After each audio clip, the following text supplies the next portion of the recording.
Hey, everybody, welcome to episode 79 of Films and Fermentation.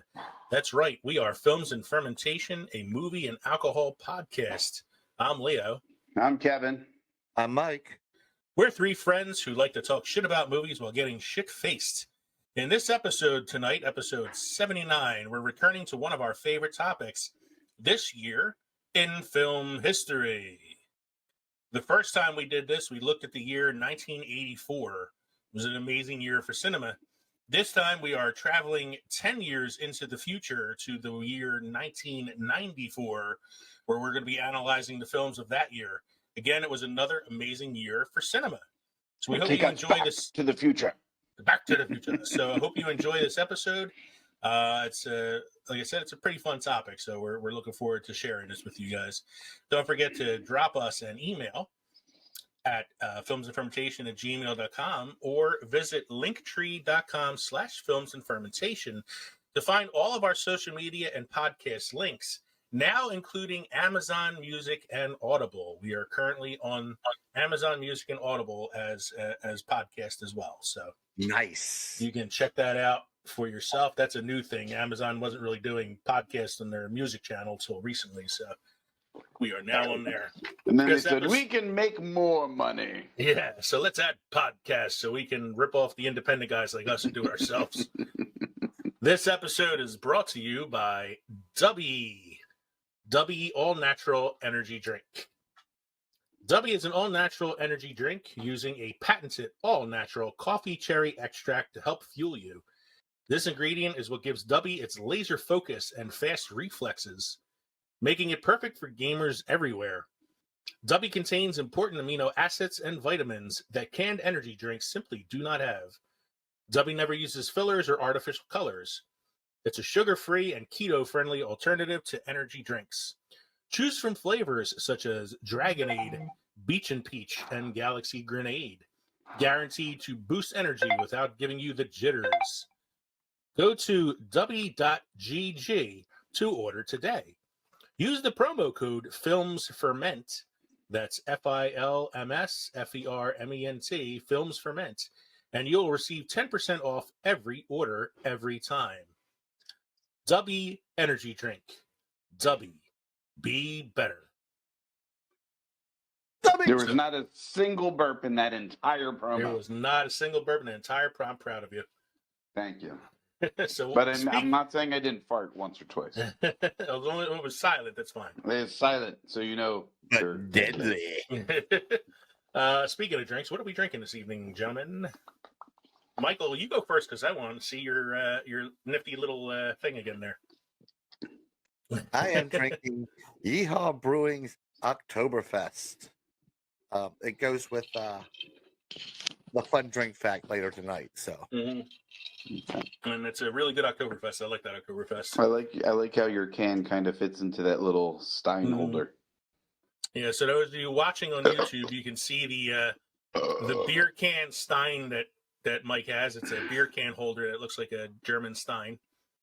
For those of you listening to us, sorry, you can probably find it on Amazon, I'm sure. Kevin, what are you drinking this evening? The beer's so nice, I drank it twice. The Jacko from Pumpkin Ale, which I know I had last week, but I'll just be honest, guys, my fridge is getting old then. So, it was either this or Truly, and I'm not saying that won't make an appearance later tonight. It is the season for the pumpkin beer, so. It is. I need to stock up because I want to get some of that myself. It sounds good. Yeah, it's very tasty, and I kind of need to get the old one. The ones, the fan favorites, the Southern Tier Imperial Pumpkin, and what was the other one I liked? Elysian. Elysian, is that the one I'm thinking of? Elysian. Yeah. Oh, was that the? Yeah, Lancaster was a good one. Lancaster's a good one. I figured tonight, I was like, oh, you know what? I know that one of the most popular drinks in the 90s, since we're doing 1994, was Zima. Yeah. They unfortunately don't make Zima anymore, but I was able to find a Zima recipe online. Uh-oh. So I was going to make Zima tonight to drink, but I did not have all the ingredients needed to make Zima because one of them was some weird, Asian soda pop thing that I did not have. and there was no substitute for it. So I really didn't have all the ingredients I needed, so I decided just to go with something that actually just looks like Zima, which is tequila, Sprite, and a little bit of lime juice. Nice. You know, Coors did put Zima back out. I want to say 5 years ago, 6 years ago, they were selling it again, and it was just as shitty as it was before. But it was nice to kind of reminisce on our youth. Not that we drank. Not that we drank. Not that when we we were drank. underage. Not that we Now they did have that. We White don't Claw. encourage that. When we did, we drank Zima. That's right. Is it now they have White Claw? Yeah, Yeah, White White Claw. And that Claw. was the thing. Like Zima, I think was the girls' drink, just like White Claw kind of is. Hmm. And if you were drinking Zima, you used to get made fun of. Mike, you got a history lesson for us tonight? I got a couple for you tonight, guys. Okay. In 1994, MPAA Chief Jack. So wait. I take it with your new soundboard, you haven't learned how to do the voice modulation yet for this day in film history? Oh, I do. Forgot. It's been that kind of day. This day in film history. Wow, that's a lot more prominent than the Yeah, other I soundboard. I can always go this way. This day in film history.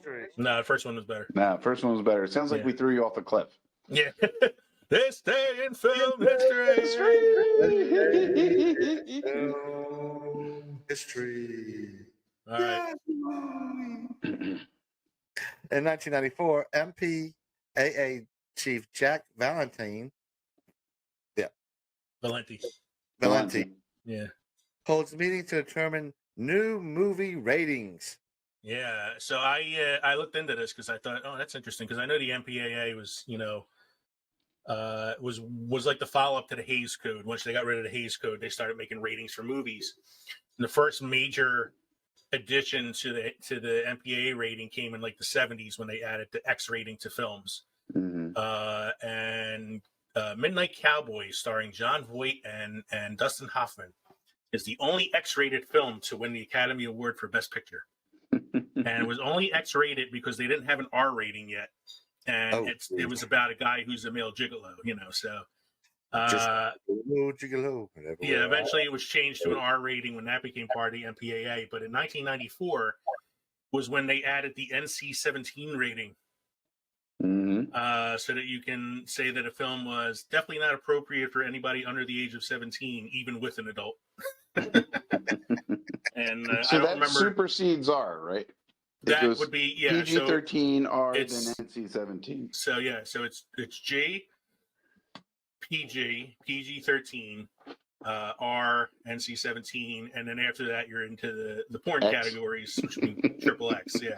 X, double X. The other big change that they made was in the 2000s, like the later 2000s, they added the color trailers. So instead of just a green trailer they would show at the movie theater, you had the red band trailers. Yeah. Red band, green band. And apparently there's a blue band trailer too. I'm not sure what the designation for that is because I've never seen one before, but Blue Man Group's in it. yeah, it's a Blue Man Group trailer. What's your other factor, Mike? In 1963, William Shatner stars in Nightmare at 20,000 Feet episode of CBS's anthology series, The Twilight Zone. All right, That's on a the count very good skit. on the count of three. Ready? 1, 2, 3. There's a man When There's a on man. the wing. Now you see, I do remember. I can appreciate that one, but I love the movie one with John Lithgow. You like the He John just, Lithgow movie? I do, man. He looks so manic. John Lithgow, like he has a natural way of bugging out his eyes and having his face look elongated, and and not to, but the thing on the wing was just so much more terrifying. See, I was going to say, what I appreciated about the movie version is that the creature on the wing still carried the same design as the one from the William Shatner one. Mm-hmm. It was probably a little more terrifying because it was in color. You could make out the details a little bit more, but it was more or less the same design. So I kind of appreciated the fact that it wasn't too different from the original one. I thought it looked Rastafarian. I thought he was on a flight back from Jamaica because it had dreads, and it's bug eyes, and when it was in the window, it was like ah.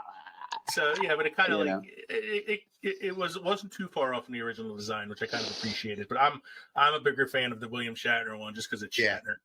It's Shatner.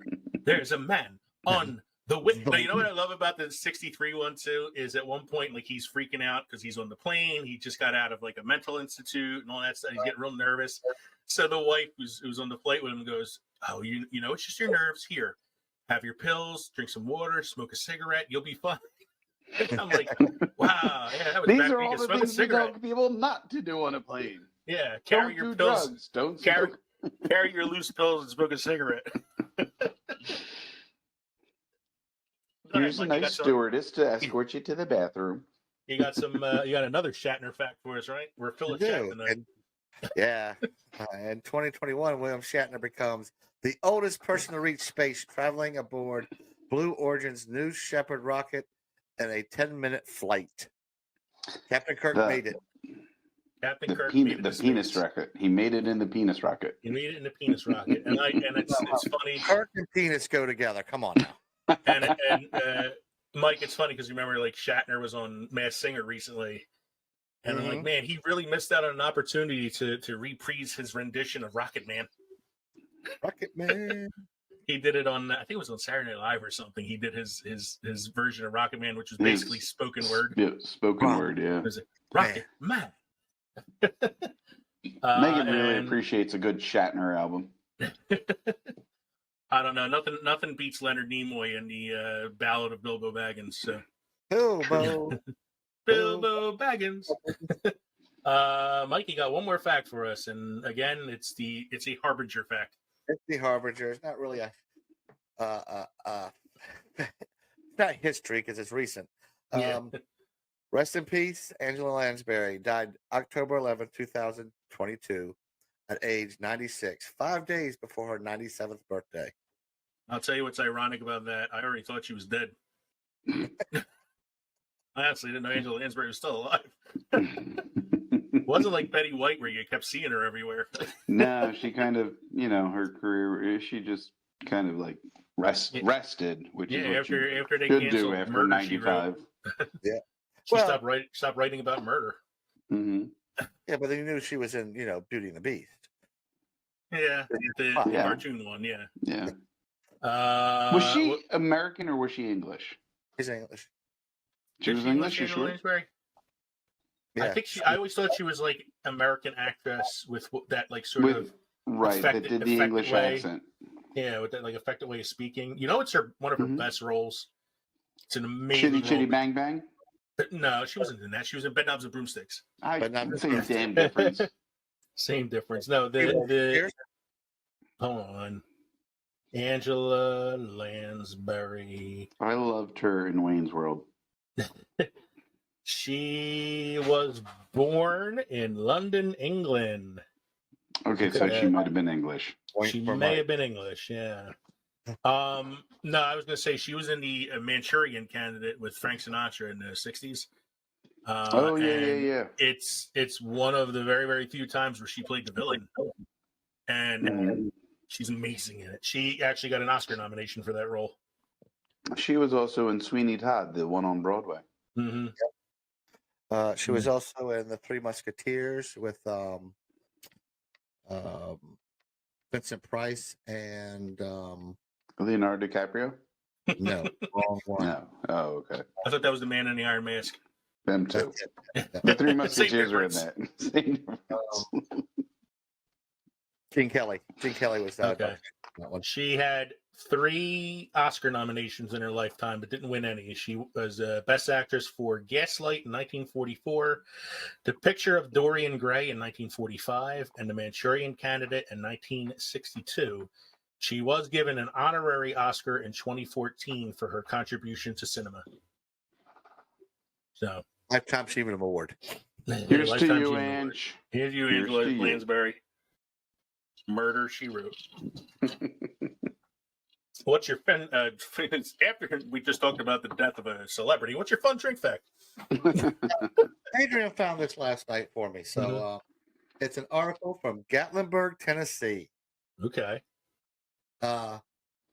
Hee Haw Brewing founder Joe Baker and his 2 partners have purchased Ober Gatlinburg Resort from the family that had founded it 60 years ago and plan to expand recreation offerings at the year-round site that that is home to Tennessee's only ski area. Baker, who founded Old Smoky Distillery in 2010 before establishing Yeehaw in Johnson City in 2016.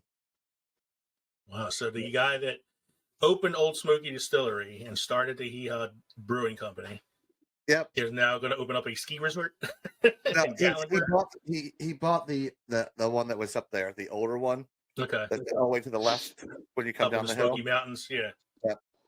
He bought Do you get much skiing in Tennessee? It does snow like shit in the mountains. Does it? Okay. Yeah, the Old Smoky Well, Mountains. I've never been.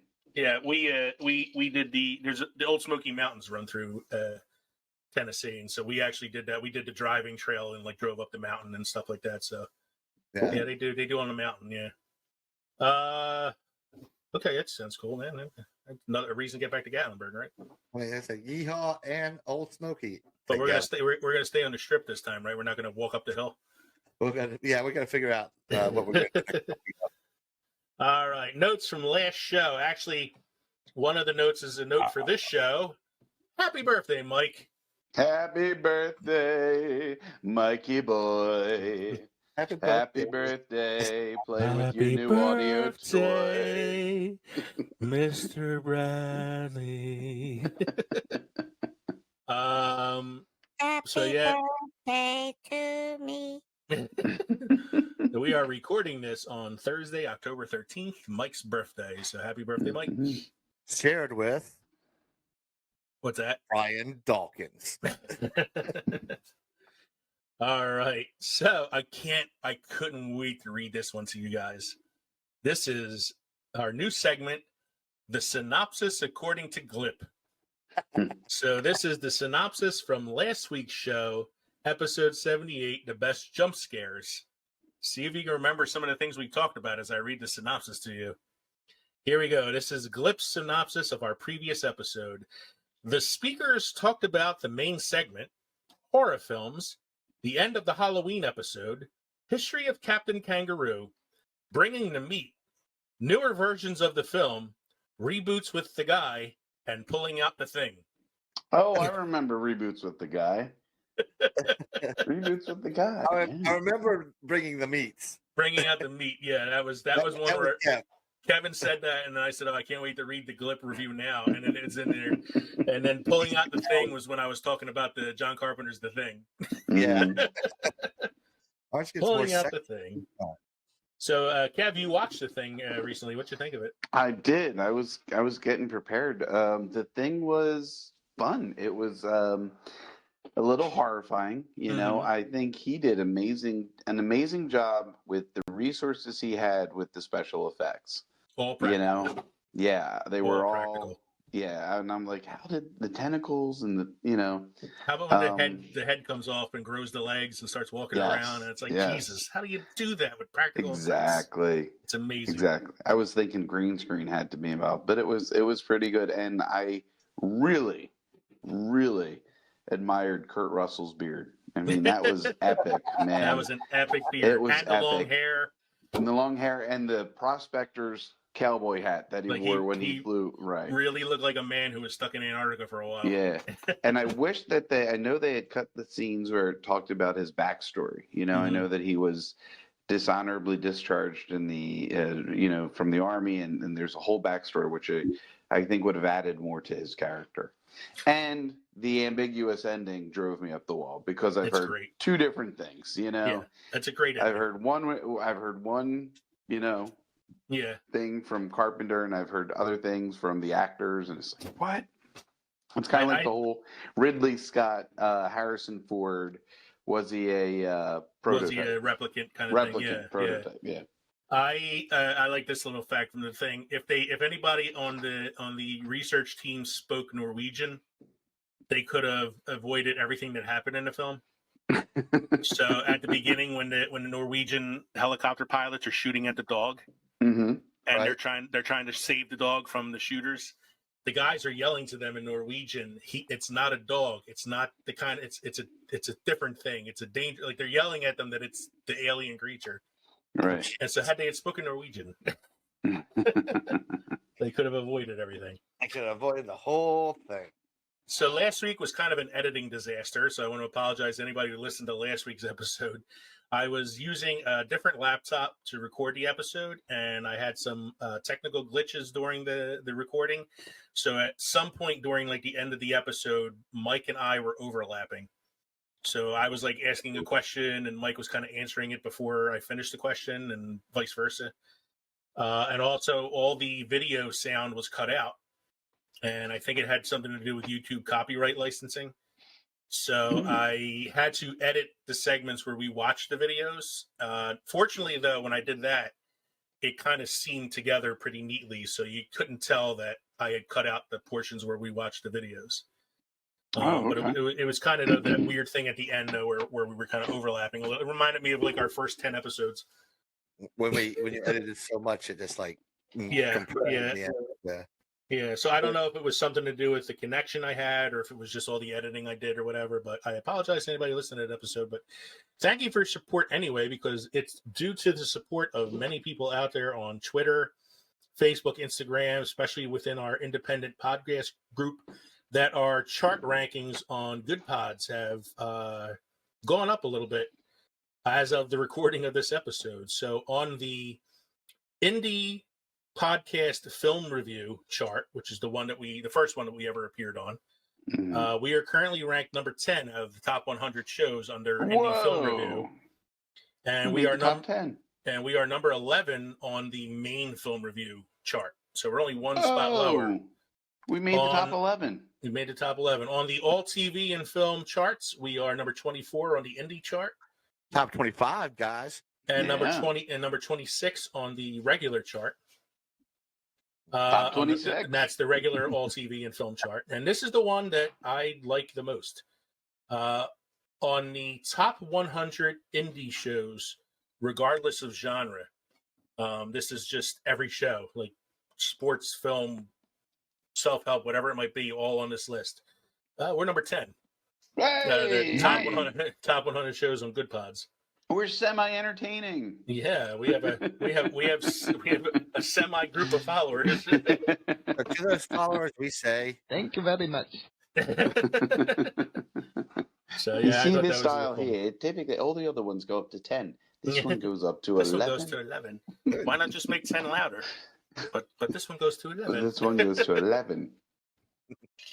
So and brownie points to any listener who gets that reference that Neo and I was just making. Oh my God! I made a Princess Bride reference at school today, Kevin. One of the students actually got it. Yeah, and she's only like 12, and I was like, "You're a good person. You're being raised right. You're being raised right." So I have to give some shout outs, of course. These are all other podcasts out there, indie podcasts like ours, who have supported us in some way in the last week, either by rating, reviewing, following, subscribing, commenting on, or shouting out our show on their show and helping us with those charts. Of course, at the top, I got Wrestling World with Austin Boyer. Austin is very vocal in helping out other indie podcasts by shouting out on his own show. Manic Pixie Weirdo podcast, who's always very supportive of us. Recast 2.0, because I'm still kissing up to them to come on our show on Halloween. Bar Banter, Rick and Morty and Apathetic Enthusiasm podcast. The Mr. Gentleman podcast, 8750 with Yeti F. Space Castle, who of course designed our show logo. The Fandalorians, From Under the Apron Wrestling podcast. I love the name of this show, The Masked Debaters. The Scene Snobs, Katie and Chris at the Stop Thinking With Your Butt podcast. And of course, Donald at You, Me, and a Movie. And a pizza. Should change the name of the show to Two Guys, a Girl, and a Pizza Place. Without the pizza. Without the pizza. So tonight, our main segment is all about this year in film history, the year 1994, an amazing year for cinema. Our main segment is brought to you by Newsly. Newsly is an all-in-one audio super app for iOS and Android. It picks up the most trending articles on the web on topics you choose at any given moment and reads them to you in a natural human voice, just like this one. For the first time ever, the entire web becomes listenable, all in one place. Follow any topic from sports, tech, business, science, even Bitcoin. We'll find you the latest articles and read them to you aloud. And they have podcasts as well. Explore trending podcasts from over 80 countries. Our podcast is there too. Download and use Newsly for free now from www.newsly.me or from the link in the description, and use the promo code NFerment to receive 1 month free premium subscription. Stop scrolling, start listening. Newsly! Not me!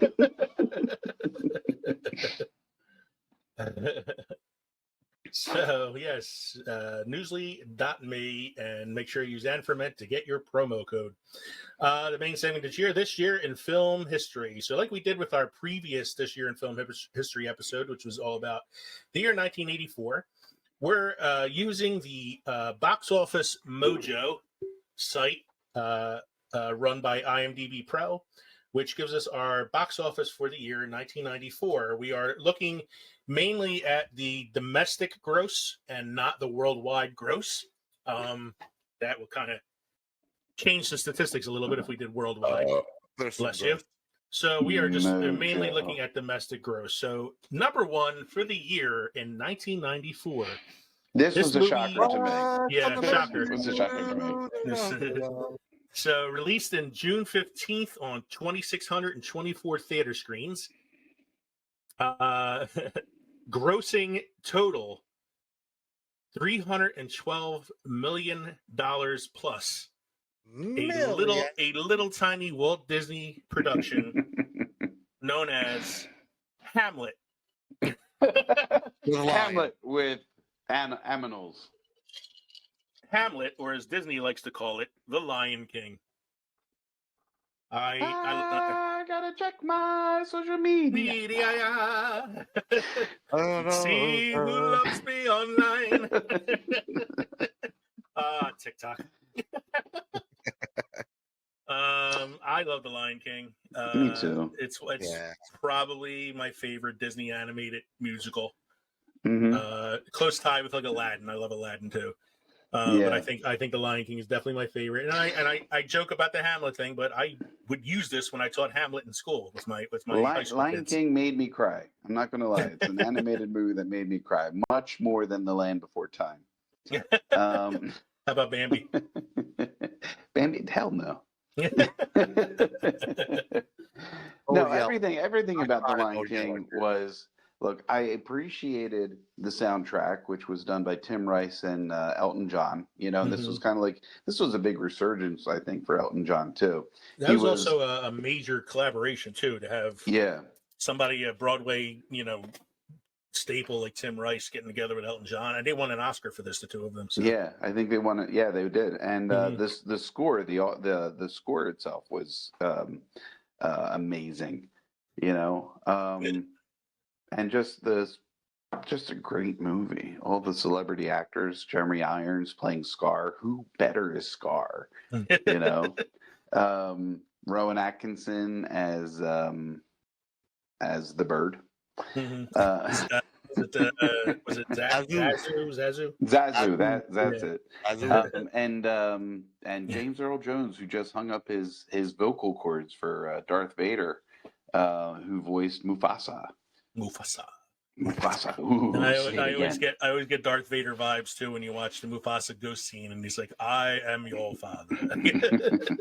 Don't forget the one true king, Whoopi Goldberg. Oh no, there were tons of. I mean, it was Whoopi Goldberg and some other guy. It was Ferris Bueller. Ferris Bueller was Matthew Simba Broderick was Simba. Yeah. Wasn't the young Simba the kid from like Jonathan Taylor Thomas? Yeah. I mean, it's an all-star cast. He had it was Nathan Lane and Nathan Lane. I don't remember the actor's name who played Pumbaa, but he was like a real popular like character actor from the time. Yeah. I love this movie so much. You remember when you went to go see it on stage and you were laughing at the opening song because you were thinking of me singing it?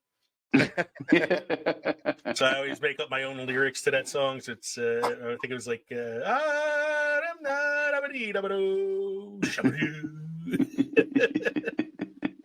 And I know I've told this story before, but I saw The Lion King in the theater, the weekend it came out, and they had that big opening number at the beginning, and then the screen goes black, and it goes, boom, Lion King, like real big on the screen. The guy in the back of the theater went, wow, that was a great movie. I Yeah, have that moved was, on what's to that? my Devil's Backbone, Vienna Lager. All right. Nice. I'm probably going to have to get a refill soon enough, too. I'm probably going to need to switch to Truly. When you said that you were surprised that this was number one, were you kidding or? No, I was being facetious. No, absolutely. Yeah, Oh, yeah. I'm not surprised this was number No. one. I mean, it's No. when you look at the other movies like in the top 10, like there's a lot of like competition there, but I don't think anything was as major as that was. The popularity of this movie changed the way Disney continued to put out entertainment. I think this was the stepping stone. Disney may have had a couple Broadway shows, but I don't think that they were based off of their animated movies. Is that correct? They had one for Beauty and the Beast. Was Beauty and the Beast out before The Lion King? I think Beauty and the Beast was the first one, and then they did The Lion King, and then they started going to like their older ones, like Little Mermaid and Aladdin and stuff. Okay. Mary I Poppins. mean, I think maybe this Broadway production was treated a lot more maturely than the other ones were, than Beauty and the Beast, than the other ones were. It's just seemed a lot the stage direction and how they did things was just, wow. Pretty interesting. Yeah. Because I saw the Beauty and the Beast on Broadway, and it was basically the movie, just on Broadway, Just with a few extra songs. Well, I will say the one thing that amazed me from the Beauty and the Beast production was when the Beast turns into a human at the end. It happens in front of you on stage. It's And crazy it's that they get fucking an actor amazing. to actually explode, right? I mean, they have all this C4 underneath the costume, and he's just wearing a flame retardant suit, and they just kind of, and then the guy's underneath. So a little shaken up. In honesty, what they did, like the guy. You're talking about number 3, True Lies again, right? Yeah, yeah. Let's move on. We can talk about Broadway shows on the Broadway show episode. Okay. Number 2. I'm not shocked by this one in the 2 spot. Actually, I thought if anything could have beat Lion King for number 1, it was probably this and it's one. only like what, $1 million difference? Yeah, and the domestic growth, it actually beat it in the worldwide.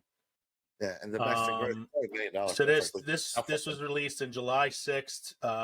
Paramount Pictures, 2,365 screens, was only shy of first place by about $1 million, $294 million domestic gross, and that is, my friends call me Forrest Gump. You can call me Forrest Gump. Mama always said life was like a box of chocolates. chocolates. You never know what you're gonna get. Hey, you just stepped in shit. It happened. It It happens. happens. I gotta pay. He just say he has to pay. This was also, and this was also groundbreaking for that. Just the integration of the actor into famous, scenes. The stuff with JFK, the things with Andrew Johnson. What was the other one I'm thinking of? He meets What was the other JFK. JFK, Andrew Johnson. Nixon, and he meets John Lennon on the Dick Cavett show. Yeah. And then he meets, I think there was like one other celebrity. I can't remember who it was though. But yeah, there's a few of those scenes in there. Yeah. It was also revolutionary with the way they used the blue screen technology to make Gary Sinise look like he had no legs. Yeah. I mean, that was a pretty revolutionary thing too. Lieutenant Dan, you got magic legs. Look, legs. I've been very vocal though about how I don't like Forrest Gump. Not that I don't like it, but that's your natural hatred for Tom Hanks. Yeah, it's my I hate America's dad. I don't think it was the best picture that year. Because I have my prejudice as to what the best picture that year was. So the Flintstones, I know. Yes, the Flintstones.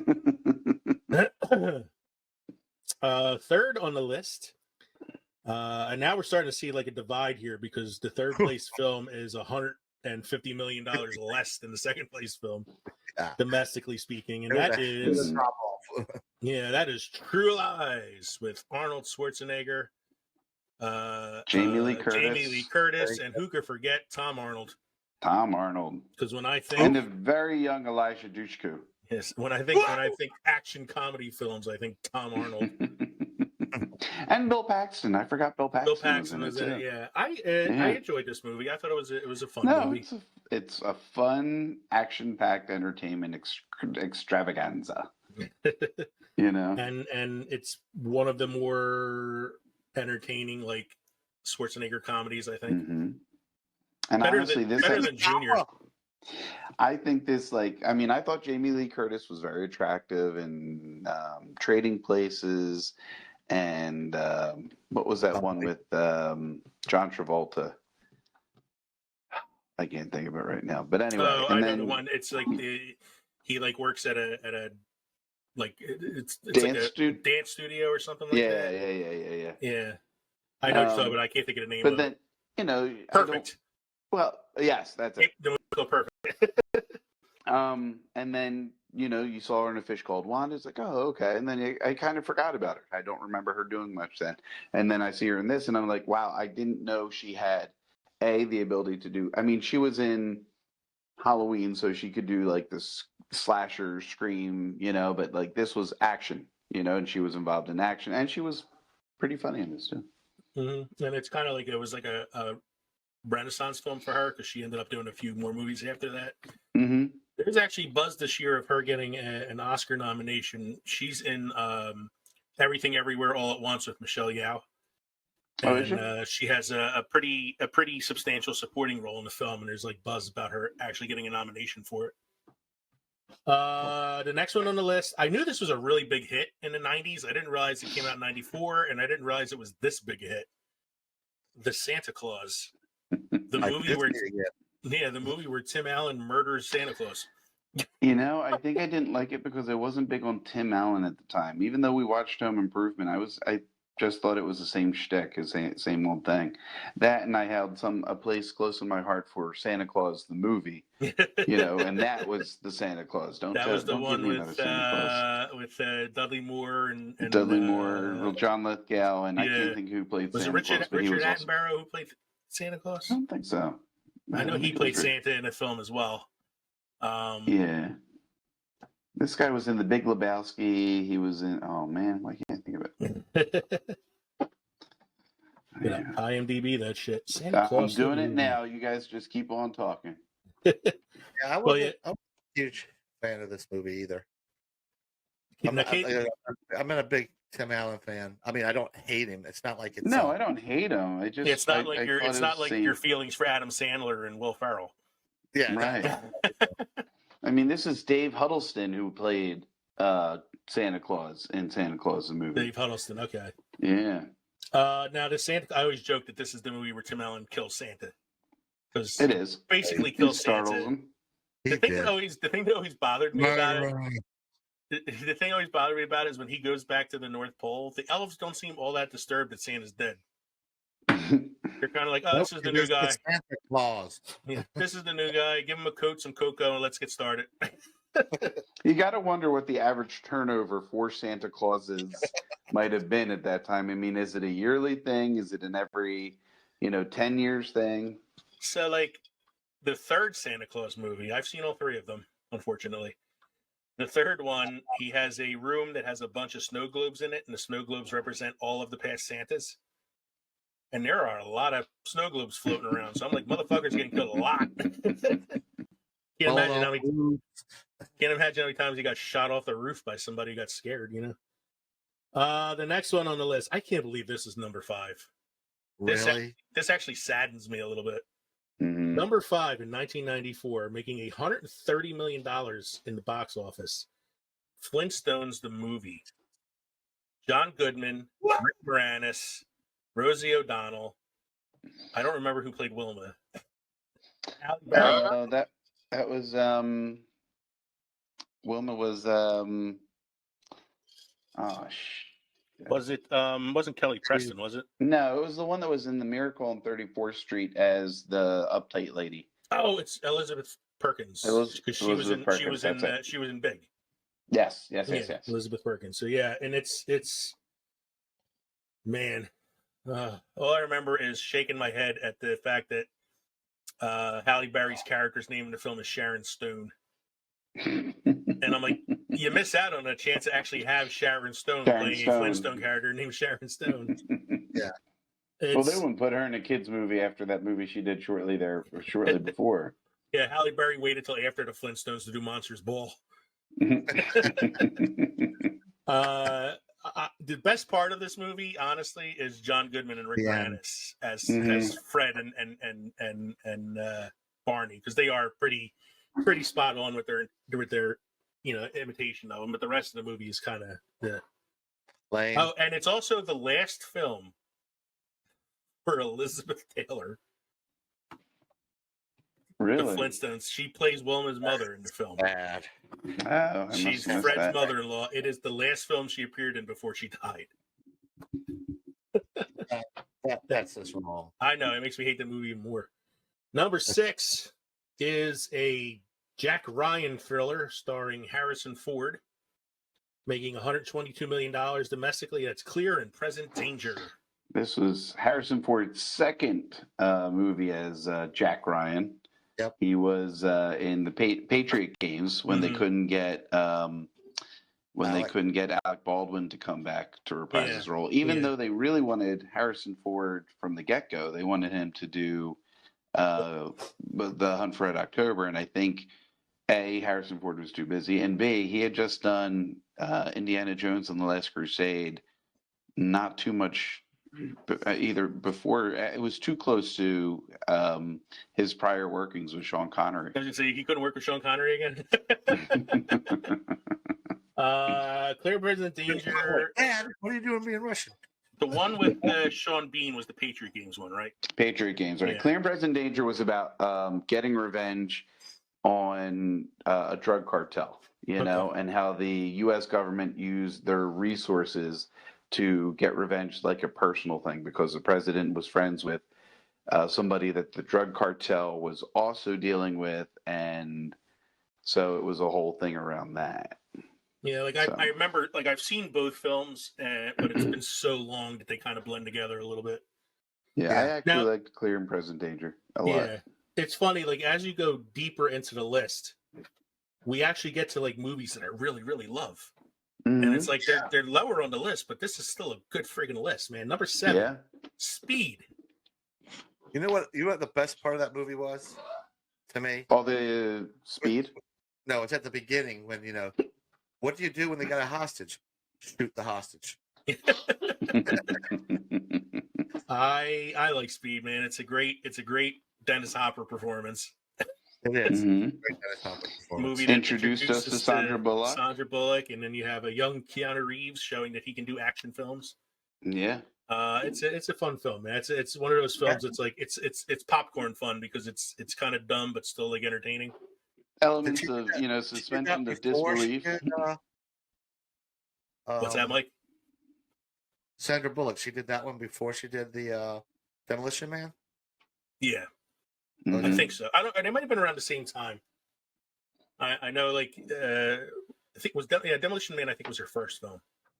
I think it was too. I think that was her first one, but I think Speed is kind of like the one that really Demolition Man was 93. Yeah, so she, I mean that, but that was I wouldn't say that was a starring role for her. She did a good supporting role. She did teach him how to use the 3 shells. So this one is more like she's more involved in the action, so she would be like your female protagonist in the film, right? Because then it's from here where she started doing some like films of her own where she was the star, right? The next one on the list kind of gets a bad rap, but I'm sorry, I went too far down. The next one sucks. Kind of gets a bad rap. Well, it deserves a bad rap. It deserves a bad rap because I was looking at the wrong film. I don't have my glasses on. The Mask is number 8 on the list. It's an early Jim Carrey film. It's a typical Jim Carrey film. Let me point something out to you. Jim Carrey, in a span of 2 years, made Ace Ventura: Pet Detective, The Mask, and Dumb and Dumber.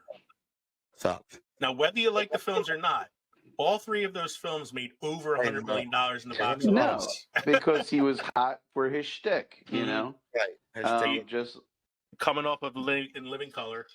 Yep, it's just like Adam Sandler pulls out the same thing, and every so often he'll have his cluster, and they'll do relatively well, you know. But it's his same routine every time. Excuse me I while I whip appreciate this Jim out. Carrey.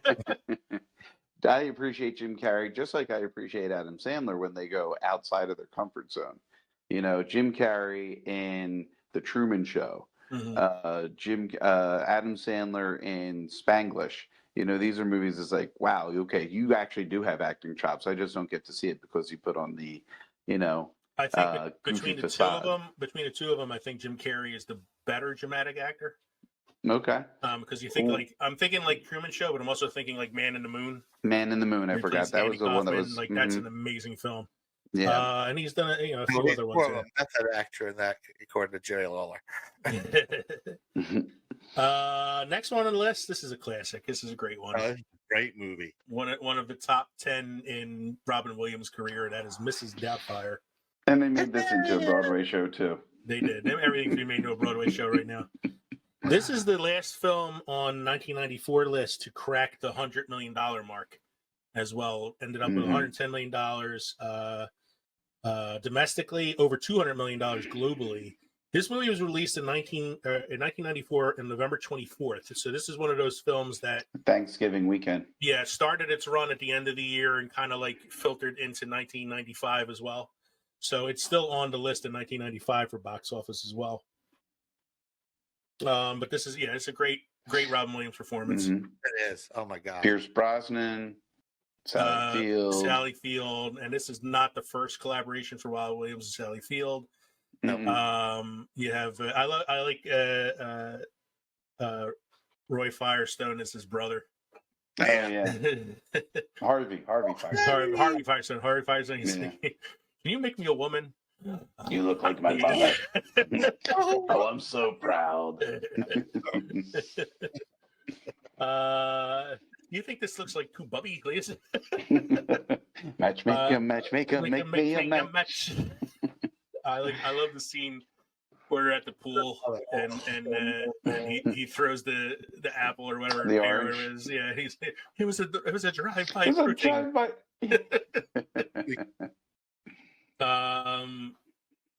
Just the whole how he comes up with the idea for the character and all that stuff. It's and it was an original story too. You know well, I mean, they took it from Bosom Buddies, I guess, a little bit. They took it from Tootsie a little bit. I think guess. Tootsie was probably the originator of that. Yeah, the inspiration, but I also, if you guys have Sally Fields with all the different accents to get rid of, No, yeah. That's great. I am Job. I am Job. I was gonna say, if you have spare time, go on YouTube and look up the re-edit of Mrs. Doubtfire trailer as a horror film. Oh my God. I have seen that. That's pretty good. It's really good. I like that this was a movie about divorce, and the happy ending did not involve the couple getting back together. You know what I'm saying? Like it was okay that they were divorced, and it was how the family kind of coped, with a funny story tossed in the middle. But I like that was like, you're kind of reassuring that people, it's like, okay, sometimes it works, sometimes it doesn't. And there is a little bit of a happy ending in the fact that she concedes to letting him have some more time with the kids and stuff. And it comes from that great scene where he's playing Mrs. Doubtfire on the children's show that he's hosting now, and he reads the letter from the little girl whose parents are getting divorced. Mm-hmm. And he explains to her that the families come in different shapes and sizes, and it's a great speech, great scene. Great movie. And there's a really cool behind the scenes story. The girl that plays his oldest daughter in the film was being threatened of getting expelled from school because she was missing too much to film the movie. Mm-hmm. And Robin Williams actually wrote a letter to the school getting her place back and all that, because he's Robin Williams. Again, I don't want to take away from our main segment, but things I liked about Robin Williams is how much he defended pretty much all the actors, but you hear the stories about what he did for the younger actors, like when he was doing Jumanji and the little boy who was involved. They were running behind, so they were trying to make up by extending the workday. And Robin's like, "No, we're not doing it. It's time. They're tired. It's done. We're going home. We'll continue tomorrow." Like he called that shot. He had the clout, the chutzpah to kind of be like, "No, we're not doing this. You're the director, but we're not doing this. We're going home. We'll be back tomorrow." I watched that trailer again recently where the comedian does his Robin Williams impression, and it's supposed to be like a trailer for the Robin Williams buyout. And every time I watch it, I'm like, God, they got to make that movie, man. That guy's amazing. Yep. Were you saying something like about it? No. Okay. The next film on the list was the one I was originally saying it's a bad rap. Yeah. But I actually kind of like this film. Movie. I like this. I like movie. it. Yeah, and it. I mean, it's not the book, but No, it's good enough. it just missed $100 million domestically Mhm. in its run, and that's Interview with the Vampire, the first story of the Vampire Chronicles. And I'm wondering if Queen of the Damned didn't bomb so badly, if they would have had more of these films. I mean, this one I thought was really good. Yeah. This This one is was where a surprise turn for Tom Cruise. this is where he got into drinking blood to keep himself looking young, and he just kind of kept it up. Then he turned to Scientology. This was a unique movie with, Tom Cruise did a really good job. Brad Pitt did a job. I know he wasn't happy with the role. He was uncomfortable with the relationship with him and Kirsten Dunst. He was unhappy with the cosmetics that went into it. He felt depressed because of how gloomy it was.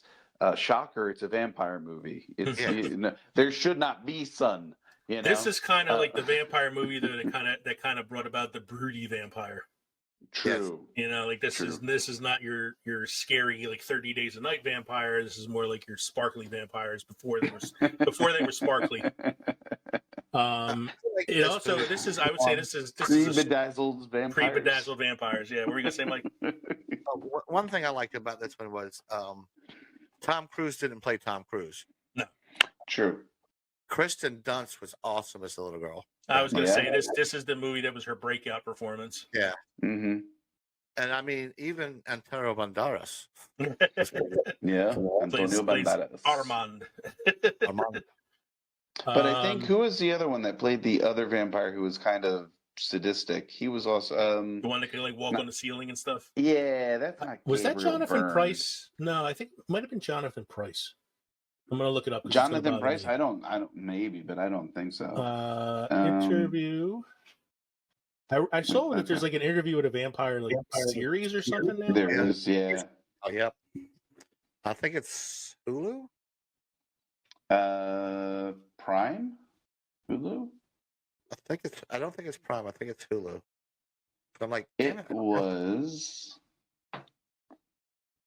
He's not on here. Yeah, I don't see the actor on here. I'm looking for it. No, so am I. He's definitely on there somewhere. And I forgot that Christian Slater was the interviewer. He was the interviewer. He had a small part in it, I believe. I'm looking at the names of the characters in the cast list because it's by order of appearance. And the third actor to appear in the film is an actress named Virginia McCullum who plays Whore on the Waterfront. And I'm like, I forgot Thandwe Newton was in this. Yeah. And Helen McCrory. Yeah. Helen McCrory was also a whore.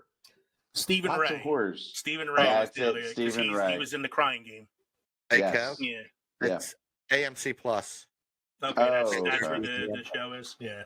The new show, yeah. I have not watched it yet, so I lost my place. Interview with the Vampire. Yeah, I actually really like this film. Mm-hmm. And Anne Rice was outspoken about how she didn't want Tom Cruise. She didn't think he fit the performance, the Lestat. She actually wanted Sting to play Lestat. Okay. And I don't know. I dig it. I could see it. I could see it from an aesthetic thing, but Sting was not much of an actor. Didn't really have that much of an acting. He had a couple movies under his belt, but not too many. Was that the only thing he was in? The only one, the one that I know him from was Dune. So, and that wasn't he in a Muppet movie of some sort? Dune was 10 years before Interview with the Vampire. So, was he in a Muppet? I don't know. Was he in a movie? Right. Number 11 on the list is Maverick. I like this movie too. And this is a movie based on a TV show. Yep. Mhm. And I like that the TV With show. the actor reprising his role. I was gonna say I like that the TV show starred James Garner, and they got him for the film as well. Mm-hmm. It's a good comedic performance from Mel Gibson, and it's also a different role for Jodie Foster. In Yeah. sort of like a comedic role. Yeah, it's one of those films. It's another one. I was like, it's not a cerebral film, but it's intelligent. It's entertaining. And then we go from a fun-loving film like Maverick to number 12 on the list, Schindler's List. Now Boy. this opened December 15th. So this is a movie that made most of its money in 1995, but it's on the box office list because it opened at the end of 1994. This didn't win. No, it had to have won an Academy Award. It was Best Picture. Best Picture. Okay. Mhm. It won but also, it won Forrest Best Gump Picture. It won Best Picture in didn't 1995. 1995. I got you. Yeah, it so opened. Forrest Gump was 94. Mm-hmm. This was 95. Yeah. So like it opened in 95, or it opened in 94, but ran through to the Oscar season of 1995, I believe. Okay. I think I'm gonna actually click on it and see for sure because I'm doubting myself now. Schindler's Released List. December of 93. Okay. And ran So through yeah. September So of Forrest 94. Gump. Forrest Gump didn't beat it in the Oscars though, No. because Forrest Gump ended up beating out some other movies that are on the list that we're going to be coming to soon. So Schindler's List. I know we talked about this before when we did our depressing movie episode. A great movie, but it is a great sad movie, but it is beyond depressing. Yeah. And the movie that finally got Spielberg his Oscar for Best Director. Mm-hmm. Yeah. Number 13 on the list is The Client. The Client. This is a movie starring Tommy Lee Jones, Susan Sarandon. It's a court thriller. John Grisham book. Grisham court thriller. Yeah, I am not too familiar with this one. I mean, I know of it. I can't say it's been recent since I've seen it. So yeah. Mm-hmm. And then that just beat out Philadelphia. Great film. Another depressing movie, but another great movie. Movie that won Tom Hanks his first Oscar. Mm-hmm. One of the few actors in Hollywood history to win multiple Oscars in a row. So he won for Philadelphia, and then the year after that, won for Forrest Gump. Yeah. Are either of you a fan of number 15, Stargate? I enjoyed it. It was entertaining. I didn't think it was great, but I thought it was entertaining. I didn't think it needed a TV series. No. I remember going to see that. I was in high school, and my friend Ryan and I were going out to the Orleans 8 to go watch it. We grabbed something over at McDonald's, and then we went over to watch the movie. And it was fun. I think it was a little trippy going through the Stargate and watching the stars fly past you and stuff like that. Yeah, it was okay. I remember it was advertised, and I have said this before, like whenever something was advertised as the next Star Wars, I went to see it. Yeah. Because I was so in love with Star Wars that I needed more. So I remember this being advertised as like the next Star Wars. And then I went to see it. It's more like Battlestar Galactica. Yeah, a little bit more. But I also remember seeing it going, they didn't really explain anything. No. Like, no. Shit kind of happened in the desert. That was it. An alien came down, and he found primitive people to enslave to build his Egyptian empire, and then they revolted against him, and he left, and that's why we have pyramids. Yeah, and that was like it's the alien theory. James Spader can translate hieroglyphics, even though their hieroglyphics are like 8,000 years sooner than the ones we have on Earth, and it's one of those things. I actually thought the series wasn't bad. The series is better than the movie, I thought. It was, but I didn't think a movie of that caliber deserved a series. Best part of Stargate? Kurt Russell. Yeah, oh, absolutely. Even without a beard. Even without a beard. Next on the list is a movie yes. It's time for a break. Yeah. We will be right back with Films and Fermentation After Dark. And back. What was that I from? know what you're doing. That's from That was Forgetting Sarah Marshall. Sarah Marshall, yeah. He goes, that's a nice necklace. Did you have that before? That pearl necklace? Oi. So I'm sticking with my tequila. Tequila. Da, da, da, da, da, da. So we are back from our little break. Mike had to pee. It's his birthday, so we're gonna let him. It's my party, and I'll cry if I want to. And I am sticking with my tequila and Sprite as my drink. Mike, you are still working on your second drink? I'm still drinking my beer. My Vienna Lager. Vienna from Lager. Double. And Kev, have you moved on to your second one yet? I have. I am now enjoying the wonders of truly hard seltzer. This is truly a hard seltzer. He is truly enjoying it. It's not bad. It's a hard seltzer. It's not a beer. So I think it's we've reached the point now where we should probably start breezing through these a little bit because this is going to take forever. 16. There's some really good ones coming up. Yeah, well, there are a lot of good ones. So, I mean, we could stop on a few of them. Number 16, as I said, is one of the 3 films that Jim Carrey released in 2-year span that made over $100 million. It's Ace Ventura: Pet Detective, the movie that made Jim Carrey a household name, I think. Mm-hmm. Poor Dan Marino. Laces out. 17 is Star Trek Generations, better known as The Death of Kirk. Yeah. Probably one of my favorite ones. You like this one? Yeah. I didn't think it was that great. It was okay. It was a good bridge. Right. Of all the Next Generation movies, it was a good bridge, like Mike said. Yes, because it was a bridge that killed Kirk. It was such a lame way for him to go. It was. But I mean, this was also the destruction of the Enterprise D. This was their ability to like get a refresh. I did like Malcolm McDowell as the villain. I thought he was pretty good. Mm-hmm. Because Malcolm McDowell always really plays a good villain anyway. And I remember seeing this in the theater, and at the end of the film, a bunch of people were crying in the audience about Kirk. and I stood up in the theater and I went, "You guys are a bunch of nerds," and I walked out. You see, my father and I went to see this in one theater. Was crying about Kirk. Yeah, I'm a nerd too. my father and I went into one theater to watch this, whereas my sister and my mother went into another theater to watch Little Women, which was also out at the time. The next one on the list is a weird ass movie, man. Wolf. And this is with Jack Nicholson and Michelle Pfeiffer. Yeah, I don't think I've seen this one. It's Jack Nicholson gets bit by a wolf and is slowly turning into a wolf. And it's not like a werewolf wolf, like still kind of human. It's like he turns into an actual wolf at the, Eventually, it all happens. But I mean, he does, I think, in some way transform and then transform back, right? Because doesn't he wake up in a park somewhere? And yeah, it's like he is evolving into a wolf a little at a time. So each time he transforms, it's a little bit more. So eventually, he actually turns into a wolf and doesn't turn back. I like the scene where he James Spader is trying to steal his job.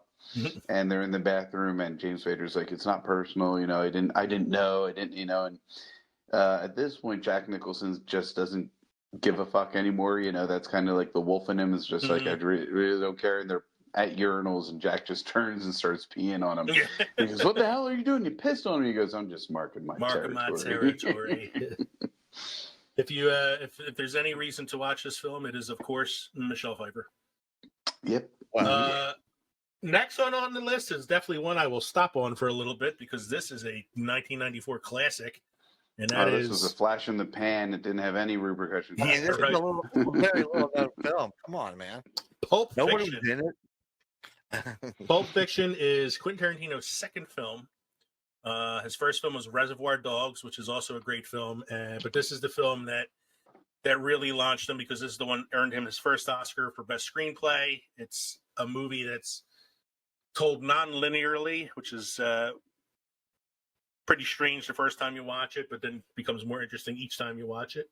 Mm-hmm. It is the Mhm. resurrection of John Travolta's career. Yeah. It is the start of the Sam Jackson Renaissance. I mean, and it's just a star-studded cast. Uma Thurman, Yeah. Steve Buscemi has a cameo in it. Ving Rhames. Ving Rhames. Bruce Willis has a great role in this film. I think it's one of Bruce Willis's best acting performances. The greatest cameo sequence of all time, Christopher Walken. Yeah. Talking about the watch up the ass. Your father and I were in Vietnam. We were POWs.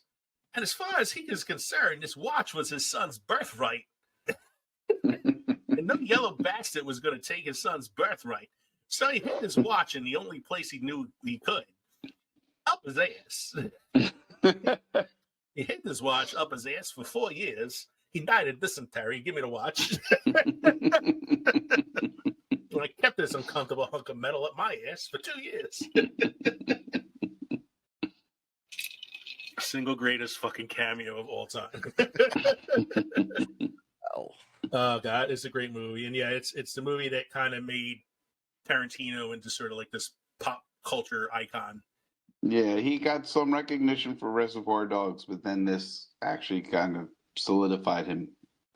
My favorite story about Reservoir Dogs is the Mr. White character that Harvey Keitel plays was originally offered to James Woods, and his agent read the script and threw it out without telling James about it. And after he found out that he could have played the role of Mr. White, he fired his agent. Next one on the list is this is a crazy one, that this one was such a big hit when it came out, because it was like two actors in the twilight of their career, basically reprising their Odd Couple performance. Yeah. And it's Mathau. What's that? It was hilarious. Though. It is a funny movie. It's just surprising that it was a hit. And it's Jack Lemmon and Walter Matthau and Grumpy Old Men. You have Sophia Loren, or not Sophia Loren was in the second one. This is Anne Margaret was the love interest in the first one. Yeah, and it's a funny movie. I love what's his name in the film. Jack Lemmon, or Jack Lemmon's the one who plays Jack Lemmon's dad. It's the guy that played Mickey in the Rocky films. Yeah. Burgess Meredith. Yep. Yes. Burgess Meredith is hilarious in it because he's like a dirty old man, always making dirty jokes and shit. And it's a fun movie. It's one of those movies that's just kind of surprising that it was as big a hit as it was, because it spawned a sequel. Made out 20 and spawned a sequel. The next film, number 21, is The Specialist. This is a pretty easy to forget Sylvester Stallone film. So could I make a suggestion, guys? Because I mean, this list is daunting. Yes. Beautiful, but daunting. Could I propose that we're now on? We just finished movie 20 on the list. We can look between 21 to 30, and each one of us pick one of those movies that really stands out to us. Okay. And we can continue that down to 200. That way, it kind of like cuts down. I mean, there is a lot, but I think we'd be here until tomorrow. I know, because there's so many great movies on this list, like all the way down to the bottom. What I will do is, I like your suggestion. We can each pick out a film in like each of the next 10s or something, if you want, up to like a certain number. Each decade, but each of the 10s. And then I can take the link for this Box Office Mojo list, and if anybody listening to the show would like to see the box office list for themselves, I'll put the link in the description of the show so they can look it up on their own. So, Kev, since you brought it up, from number 21 to 30, what pops out to you on that list? I think you guys would know where I'm going to go. This is a real, cult film. I watch it every year, usually on October 30th. It is The Crow, starring Brendan Lee. I watched the movie. I enjoyed the music, and then I got into James O'Barr and his Crow graphic novel, and how much the music influenced the drawings and the artwork and the story, and why then the movie was so good, because James O'Barr, it was almost like James O'Barr's stuff come to life with using The Cure and Stone Temple Pilots and all these other bands that he had put into it. A lot of it was like Joy Division, a lot of the 80s bands, but it was just, I really enjoyed it. The acting's not great. The premise isn't 100%. It's just enjoyable to me. It's a Halloween movie, and that's my pick between 20 and 30. Not to mention you have all that behind the scenes controversy too with the with accidental his death dad. of Brandon Lee and Right, all that. right. Mike, what would you pick from this this list here? I'm going to go one that's a little off the departure for a certain actor. I'm going Natural Born Killers. Ooh. Natural Born Killers was number 28 in 1994. I should mention that. The Crow was number 26, and Natural Born Killers was number 28 in 1994. It was a very far departure for Woody Harrelson for that movie. Oh, yeah. Mhm. It was an awesome movie. And I think people forget that Robert Downey Jr. was in that film as well. Yeah, he I was. did. Yeah, I forgot all about that. Juliette Lewis, Woody Harrelson. It's an Oliver Stone film, so people always talk about how Oliver Stone likes Rodney to. Dangerfield. That's an amazing scene. That is. The scene with Rodney Dangerfield is an amazing scene. It's like a scene that, like, I watch it and I'm like, man, I would love to have seen Rodney Dangerfield in something else dramatic, just to see like how great he could be. Yeah, that's a cool pick, Mike. That's definitely off the board kind of pick. I am going to go at number 23 only because it's my wife's favorite movie, or one of her I can favorite appreciate movies. this movie. This is And a that's fun movie. number 23 in 1994 was Four Weddings and a Funeral. It's the I really like this one. Yeah, Hugh Grant and foppish Andy Hugh Grant. McDowell. It's a great ensemble cast of like British actors, if you're familiar with with like the different British actors and stuff. But yeah, it's an enjoyable film. It's got some funny moments. Great scene with Rowan Atkinson, best known as Mr. Bean, as the priest trying to do the wedding, and he keeps getting the names wrong and stuff. This was Hugh Grant when he was still the bumbling, stuttering actor, and that was his thing. He was he did that. the foppish, roguish lead. Yeah. Right. Yeah. And then at a certain point, he took a break from acting, probably when he got caught with that prostitute in L.A. And then when he came back, he had kind of like removed the stutter. He could be a serious, he could be treated, he could be looked at in a new light. I like the current Hugh Grant, who is the Hugh Grant trying to be a villain in a lot of his films. And you just saw the Gentleman recently. Like how creepy is he in that film? Yeah. Like that's such a departure from the Hugh Grant you're used to seeing. Mm-hmm. So let's see here. So that gives us down to numbers 31 to 40. I'm going to go first on this list because I want to pick number 37 in 1994, Tombstone. Oh, Glad you did. That's okay. I mean, that was a good one I was looking at, but I think all three of us are going to choose that one. Yeah. No, I want to, but I wouldn't be able to. You wouldn't be able to? No, I would have to pick a favorite off that list. Okay. You can't pick a favorite off this list? No. Adrian has a favorite movie. Oh, okay. Time Cop, I right? would have to go. No. Let's talk about Tombstone. Yeah, so let's talk about Tombstone. We've talked about Tombstone before because we did, it's a great Western. Great Western. It's a great Kurt Russell performance again. Yeah. Great, that man knows how to grow facial hair. Yeah, great Val Kilmer performance. Yeah. Amazing Val Kilmer performance. Mm-hmm. And definitely a movie I would choose over the Kevin Costner Wyatt Earp any day. Yeah, the whole posse: Bill Paxton, Sam Elliott, Kurt Russell, and Val Kilmer. And then even the bad guys were like Powers Booth. And Hayden Church and all those people. Mm-hmm. The Cowboys. Yeah. So you got me curious here, Mike. Which one is Adrian's? D2. I was going to say it has to be a Disney film, so I'm going to say Disney. Yeah. That's the one that has the guy that plays Foggy in it. Yeah, he's the yes. yeah. Mm-hmm. Did this one also have Joshua Jackson from Dawson's Creek? Was he in D2? I know he was in D1. Yeah, he was in D2. Yeah. Okay. I think most of the kids came back from the first one. I thought Foggy was in the first one too. No, I think he was only the second one. Okay.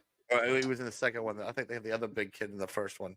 They became the Bash Brothers in the second one. And then is she a fan of D3 as well? No.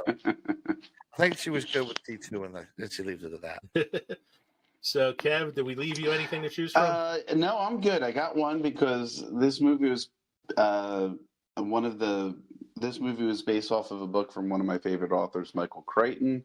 Not very sci-fi, but still an intriguing movie is Disclosure, which had Michael Douglas and Demi Moore, and it's kind of like the power struggle in a business. Only this time it's a little reverse. She's the one in charge. She's Michael Douglas's superior, right? The one he reports to, and she takes advantage of her position and sexually harasses him. And then it's like a whole thing that goes down with how does he approach this, because he's a man and this is a woman and men should want this, and women in power always get toppled down so quickly. So it was an interesting take on that. Yeah, and then there was this whole subtle thing with it. Isn't Michael Douglas like typecast with this one though? After. Yeah, no, I mean this is something this is a regular role for him. This is something he's done before. I always looked at it as like reverse Indecent Proposal. I could see that. Kind of, yeah. 41-50. God damn it! This is not a great list. 41-50. What are you gonna take, Mike? I'm gonna take The Shadow. I was gonna say In the Army now. The Shadow. Sure. I'm gonna go with The Shadow, number 41, an Alec Baldwin classic. It wasn't great. No, It wasn't it was terrible. a radio show made into a movie. It wasn't terrible. It just wasn't great. No, I agree. I could. You know what watch what I like about this stretch of cinema in the early 90s is you're coming off Batman in 1989 with Michael Keaton, and then you have Batman Returns in 92, which was also a success.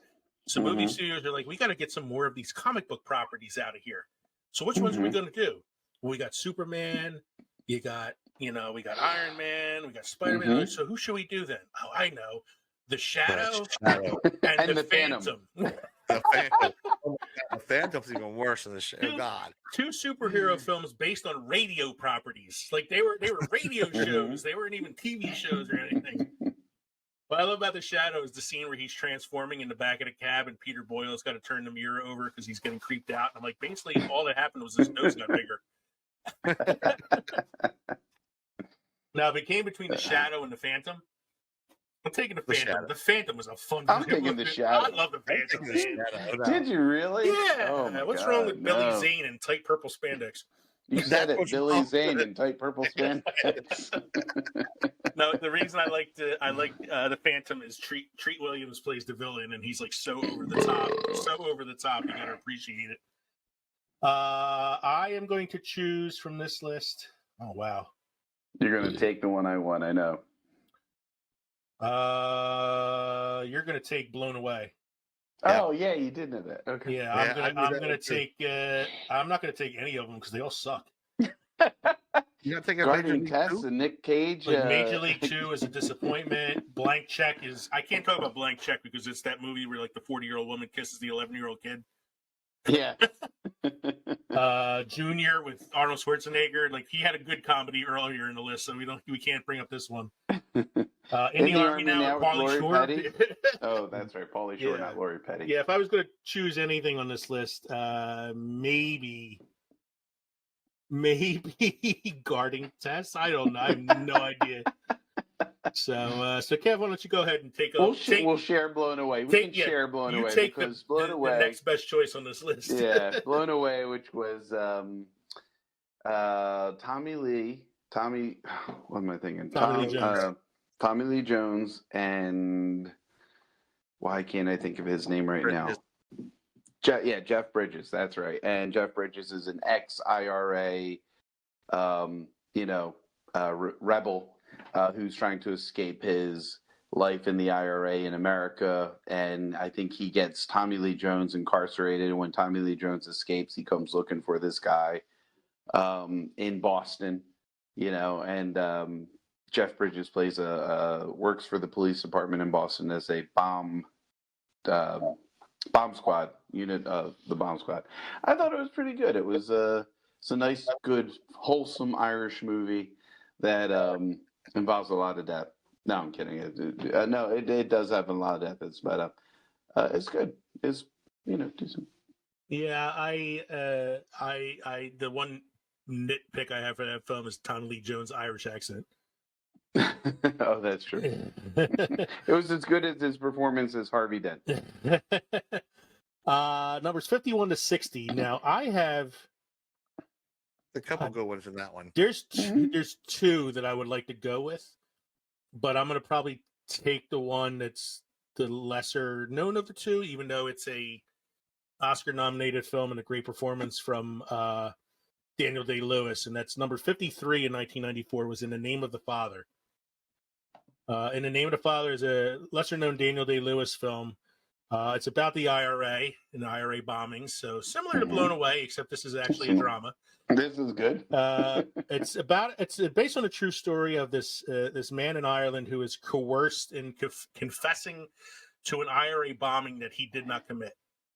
And he's kind of forced to confess, and the confession actually leads to his father being arrested as well. And he and his father are sent to jail. The father ends up dying in prison, even though he's innocent of this crime and all that. And and then it turns into this like legal drama where there's this lawyer who's trying to free them because he knows that they're innocent and all that.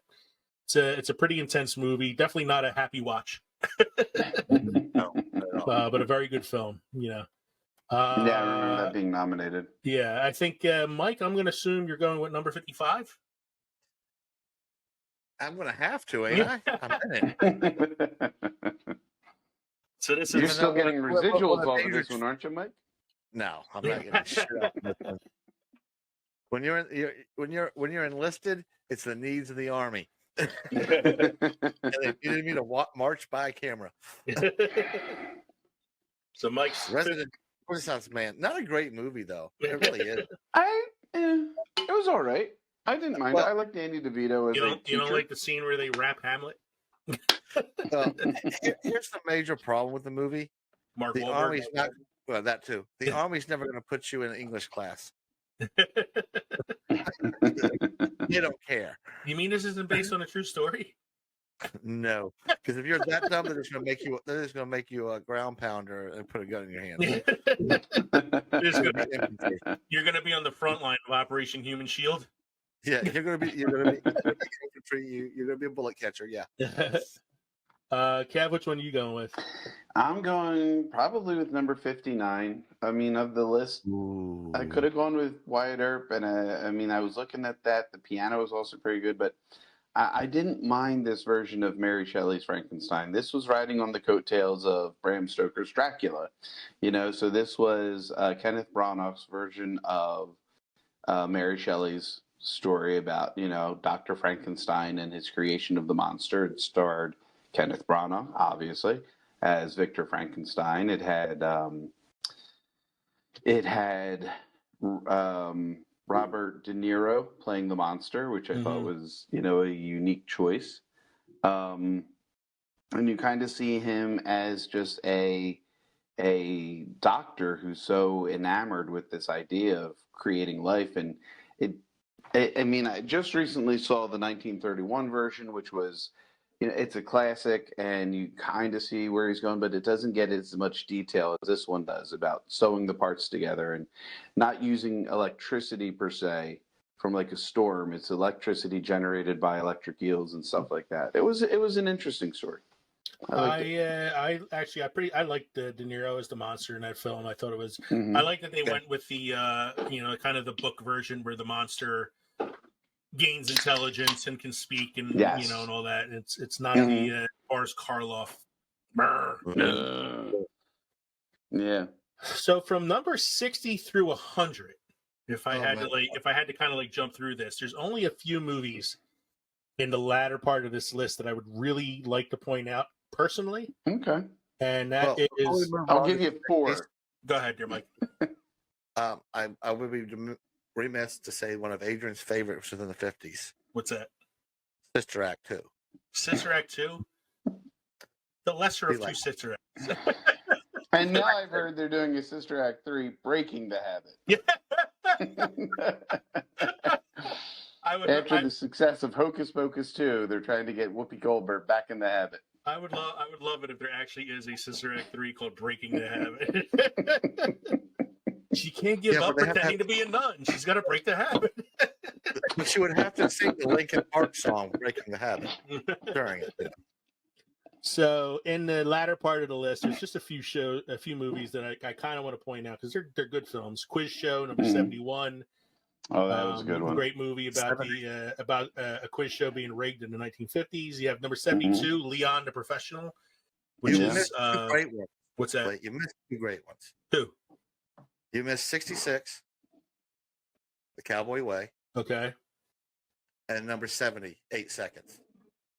8 Seconds is a bull riding movie starring Luke Perry, right? Based on a true story. Great. It's actually a really good movie. Okay. Based on a true story. Doesn't shock me that the guy from North Carolina who did some rodeo stuff. Did some rodeo stuff himself, got angry at me for skipping the Luke Perry film. It wasn't Luke Perry's What's the Cowboy Way? I don't know that one. That one is what was his name? Kiefer Sutherland and Woody Harrelson. Okay. As cowboys going into the city. I thought that was the Marlboro Man.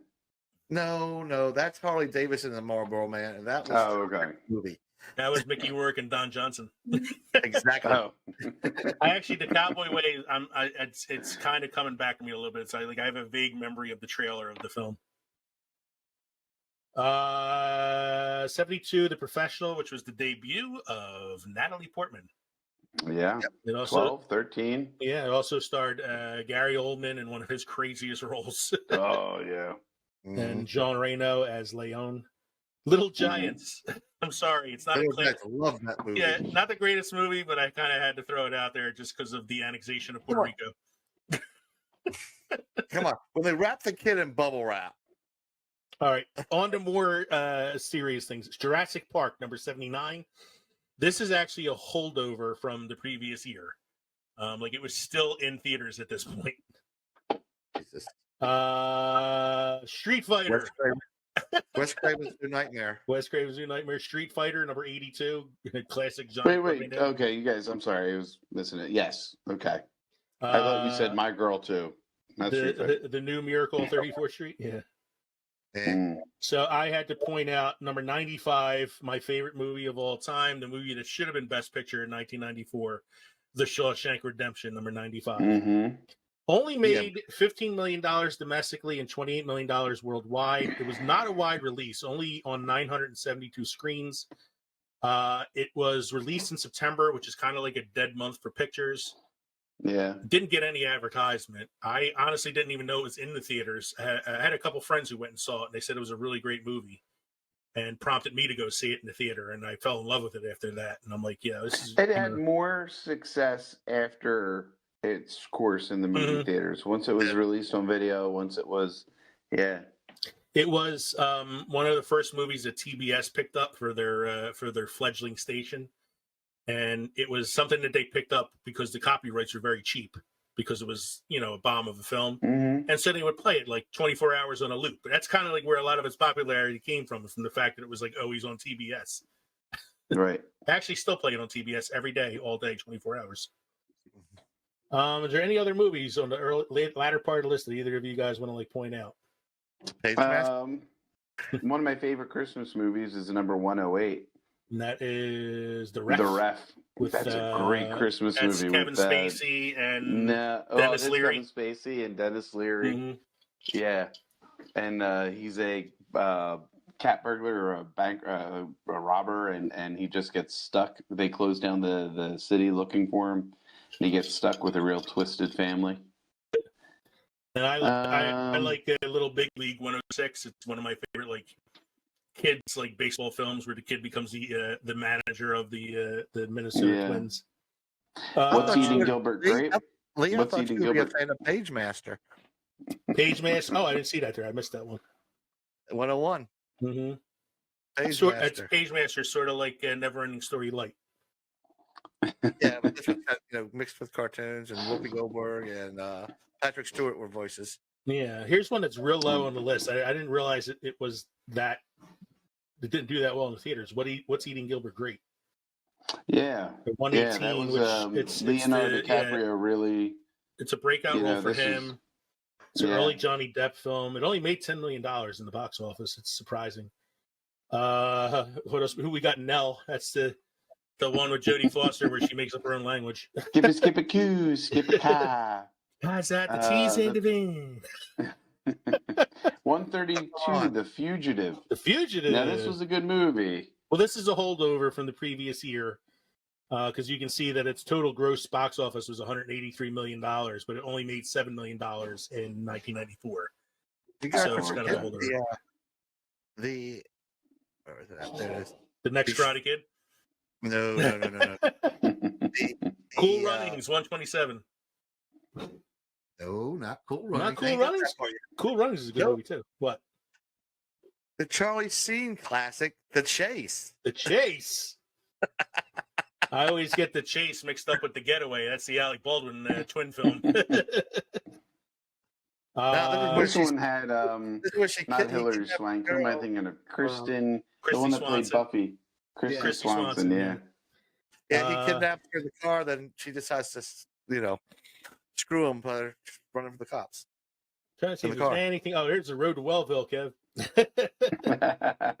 Three Musketeers. Ed Wood is number 147 on the list. 6 Degrees of Separation. That's an early Will Smith film, 148. Addams Family Value. Wagons East is the last film that John Candy starred in. Have you guys ever seen A Simple Twist of Fate, number 163? That is Steve Martin. Yeah, Steve Martin, who's kind of like a hermit. He makes things out of wood, and there's a car accident near his house where a little girl who she was in the car, but she kind of walks away from the accident unscathed. The mother in it dies, and the little girl walks to his house, and he kind of like ends up having her and trying to figure out what to do, but ends up raising her.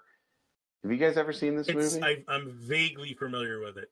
It's actually a pretty sweet movie. It's a very cool movie. I liked it. I remember the title. I didn't realize Steve Martin was in it. Like it's not one that I've seen. I like number 159 on the list, PCU. Actually, I like 172. PCU is a film about is a college comedy. What did you say? 172? Clerks. 172 is a good one for me. Clerks. Look at that. Clerks was only out on 96 theaters. Wow. Yeah. It made $3 million, which is a profit when you consider it cost him like $20,000 to make it. Yeah, he put it on credit cards. His parents' credit cards. Yeah. He used his Thank you, Miramax. Yeah, he used his parents' credit cards and sold his comic book collection to finance the film. Number 174, Hudsucker Proxy, is a very quirky film with Tim Robbins, Paul Newman, Jennifer Jason Leigh. It's great performance from her in that film. Double Dragon. Kevin likes 181.